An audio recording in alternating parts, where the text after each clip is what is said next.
Hello students, class 12th accountancy chapter number 4 नए साझेदार का प्रवेश, admission of new partner, sum number 23 मैं रीड कर रही हूँ, आप ध्यान दीजिएगा। अरुण और वरुण 2/3 एवं 1/3 के अनुपात में लाभ बांटने वाले साझेदार हैं। उन्होंने तरुण को 1/4 भाग के लिए नया साझेदार बनाया। तरुण के प्रवेश पर संपत्तियों एवं दायित्वों का पुनर्मूल्यांकन निम्न प्रकार है। 12,000 रुपये पुस्तकीय मूल्य रहतिया का मूल्य 15,000 रुपये निर्धारित किया गया। मशीनरी पर 15% की दर से रास लगाना है। मशीनरी का मूल्य 24,000 रुपये है। 16,000 रुपये के देनदारों पर 10% अशोध्य ऋण प्रावधान करना है। लेनदारों पर 6% प्राप्य कटौती संचय बनाना है। विविध लेनदार 10,000 रुपये। 5,000 रुपये मूल्य का अलिखित फर्नीचर हिसाब में लेना है। वेतन के 1,000 रुपये अदत्त हैं। पुनर्मूल्यांकन हेतु नकल प्रविष्टियां कीजिए और पुनर्मूल्यांकन खाता बनाइए। Arun and Varun are partners sharing profits and losses in the ratio of 2/3 and 1/3. They admitted Tarun as a new partner for 1/4 share on Tarun's admission.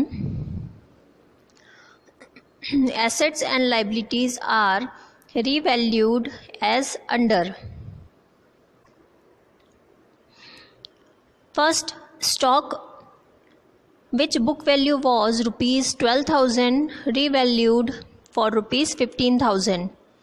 Depreciation will be charged on machinery at 15%. The value of machinery is rupees 24,000. Create a provision for bad and doubtful debts on 10% debtors of rupees 16,000. Create a provision for discount on creditors at 6% on creditors of rupees 10,000. Unrecorded furniture worth rupees 5,000 taken into book. Outstanding salary rupees 1,000. Give journal entries for revaluation and prepare revaluation account. तो ये तो है हमारा सम।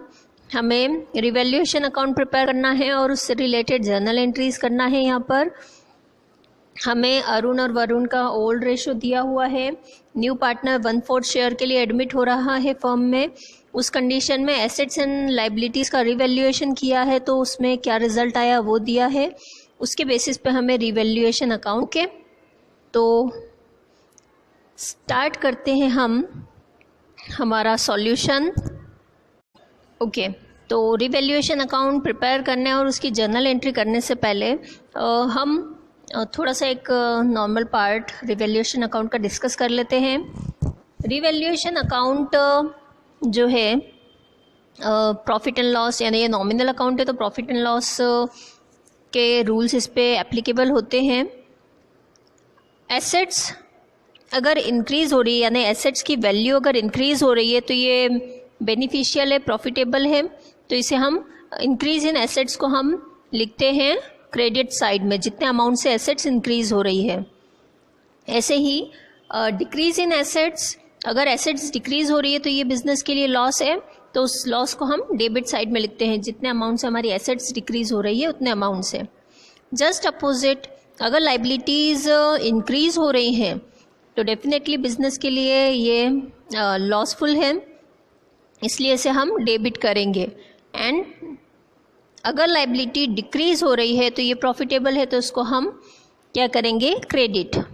Okay, तो उसी के basis पे हम रिवैल्यूएशन अकाउंट प्रिपेयर करेंगे एंड जर्नल एंट्रीज करेंगे।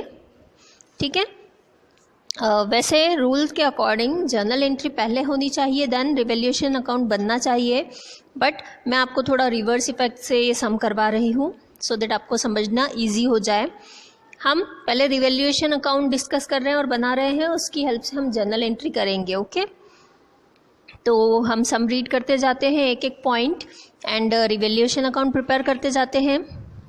सबसे फर्स्ट थिंग हमें बोली है 12,000 बुक वैल्यू का जो स्टॉक है उसका रिवैल्यूएट अमाउंट जो है वो 15,000 रुपीज़ डिसाइड किया गया है। दैट मीन्स जो स्टॉक है 12,000 हमारी बुक के अकॉर्डिंग उसकी वैल्यू है, बट एक्चुअल में उसका जब रिवैल्यूएशन किया तो 15,000 की वैल्यू निकली। 3,000 रुपीज़ से स्टॉक की वैल्यू क्या हो रही है, इंक्रीज़ हो रही है। और इंक्रीज़ इन एसेट्स को हम कहाँ ट्रांसफ़र करते हैं, क्रेडिट साइड में रिवैल्यूएशन अकाउंट के। फॉर्मेट हमारा इजी है, revaluation account, particulars amount debit side, particulars amount credit side. तो क्रेडिट साइड में सबसे पहले हम लिखेंगे by stock amount 3,000 rupees. Next point है हमारा मशीनरी पर हमें 15% के रेट से डेप्रिसिएशन चार्ज करना है जिसकी वैल्यू है 24,000 रुपीज़। तो हम 24,000 रुपीज़ का 15% निकालेंगे। यहाँ पर कैलकुलेट करके देखिए, 24,000 का 15% ये आ रहा है हमारा 3,600। बिकॉज ऑफ डेप्रिसिएशन मशीनरी की वैल्यू डाउन होगी, यानी डिक्रीज इन एसेट्स कहाँ पोस्ट होगा, डेबिट साइड में। तो हम डेबिट साइड में लिखेंगे to machinery account 3,600 amount. Then हमें बोला है 16,000 रुपीज़ के डेटर्स पे 10% का BDR क्रिएट करना है। यहाँ पे भी हमारी जो वैल्यू है एसेट्स की वो डाउन होगी। 16,000 का 10% निकालिए, 1,600 आएगा। तो ये भी डेबिट साइड पे आ जाएगा। To reserve for bad debts 1,600 यानी 1,100। नेक्स्ट पॉइंट है लेनदारों पर 6% प्राप्य कटौती संचय बनाना है। विविध लेनदार 10,000 के reserve for discount on creditors हमें क्रिएट करना है डेटर्स पर, और वो भी 6% से, और क्रेडिटर्स का अमाउंट है 10,000 रुपीज़। आप 10,000 का 6% कैलकुलेट करेंगे तो ये आएगा हमारा 600 rupees. Okay, because of creating reserve creditors का अमाउंट जो है वो भी डिक्रीज़ होगा। ठीक है, तो लाइबिलिटी अगर डिक्रीज़ होती है तो उसे हम क्रेडिट साइड पे ट्रांसफ़र करते हैं। तो क्रेडिट साइड पे लिखेंगे हम by reserve for discount on creditors, ये अमाउंट आ जाएगा हमारा 600 रुपीज़। इसके नेक्स्ट हमें बोला है कि एक फर्नीचर जो कि अनरिकॉर्डेड है 5,000 रुपीज़ का, उसे हमें ऐड करना है। इंक्रीज इन एसेट्स क्रेडिट में जाएगा हमारा, तो हम क्रेडिट में लिखेंगे बाय फर्नीचर। अनरिकॉर्डेड फर्नीचर है ये हमारा, हम अमाउंट लिखेंगे 5,000 रुपीज़। इसके नेक्स्ट बोला है हमें outstanding salary 1,000 rupees. Outstanding salary ये हमारी लाइबिलिटी है, तो हम लाइबिलिटी पता चलिए हमें यानी बढ़ रही है, डेबिट साइड पे आ जाएगा टू आउटस्टैंडिंग सैलरी। सारे पॉइंट कंप्लीट हो चुके हैं। हम दोनों साइड का टोटल करके एंड डिफरेंस फाइंड आउट कर लेंगे। यहाँ हमारे क्रेडिट साइड का टोटल सीधा सीधा दिख रहा है 8,600, जो कि डेबिट साइड के टोटल से ज़्यादा है। तो 8,600 क्रेडिट साइड का टोटल है एंड डेबिट साइड के आइटम्स का टोटल कर लेते हैं हम, जो आएगा 6,200। ओके, 8,600 में से 6,200 हम माइनस करेंगे तो हमारा बैलेंस निकलेगा क्रेडिट बैलेंस 2,400 रुपीज़। इन दोनों इस अमाउंट को हम दोनों पार्टनर्स की कैपिटल अकाउंट में ट्रांसफ़र कर देंगे to capital accounts Arun and Varun. इस अमाउंट को यानी 2,400 को हमें उनके ओल्ड रेशो में डिवाइड करना है, दैट इज़ 2:1। तो 24,000 का आप 2/3 भाग निकालोगे तो आएगा 1,600 यानी 1,600, एंड वरुण के अकॉर्डिंग 1/3 पार्ट अगर 800। ओके, तो अरुण के सामने 1,600, वरुण के सामने 800, टोटल 2,000 हमारा हम डेबिट साइड में लिखेंगे और दोनों साइड का टोटल इक्वल कर लेंगे, दैट इज़ 8,600 रुपीज़। ओके, तो ये तो हो गया हमारा रिवैल्यूएशन अकाउंट कंप्लीट। अब हम जर्नल एंट्री करते हैं। ऐसा मैंने इसलिए आपको समझाया कि रिवैल्यूएशन अकाउंट एक बार प्रिपेयर हो गया तो उसकी हेल्प से जर्नल एंट्री बहुत फास्ट स्पीड में हम एंटर कर सकते हैं। ओके, तो जर्नल एंट्री का प्रोफार्मा बना लीजिए। Date, particulars, LF, debit amount and credit amount. First entry हम डेबिट साइड के जो भी आइटम्स हैं उनको लेके कर लेते हैं। Revaluation account debit to machinery, to reserve for bad debts and to outstanding salary. ये जो प्रॉफिट ऑन रिवैल्यूएशन है इसकी हम सेपरेट एंट्री करेंगे, इसलिए इसे इंक्लूड नहीं करेंगे। ओके, एक बार वापस रिपीट कर रही हूँ मैं, ध्यान दीजिए। Revaluation account debit to machinery account, to reserve for bad debts account and to outstanding salary account. Machinery के सामने 3600, रिजर्व फॉर बैड डेब्ट्स के सामने 1600 एंड आउटस्टैंडिंग सैलरी के सामने 1000 रुपीज़। इन तीनों का हम टोटल कर लेंगे तो टोटल आ जाएगा 6200 रिवैल्यूएशन अकाउंट डेबिट के सामने। नेक्स्ट एंट्री है इसके बाद क्रेडिट साइड की कर लेते हैं हम। Stock account debit, reserve for discount on creditors account debit, furniture account.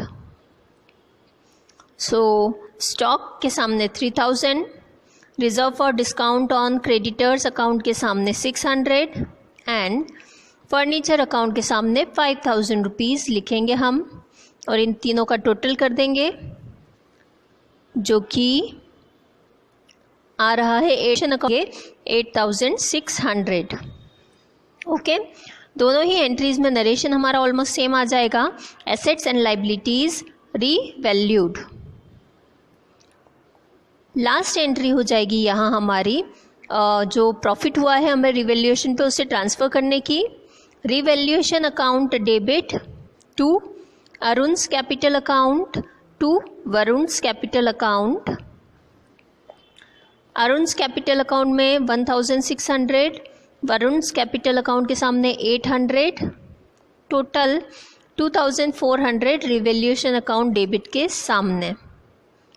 And narration, profit on revaluation transfer to old partners capital account. Profit on revaluation transfer to old partners capital account. Okay, तो ये था हमारा sum number 23 जिसमें हमें revaluation account and journal entries करनी थी regarding revaluation account.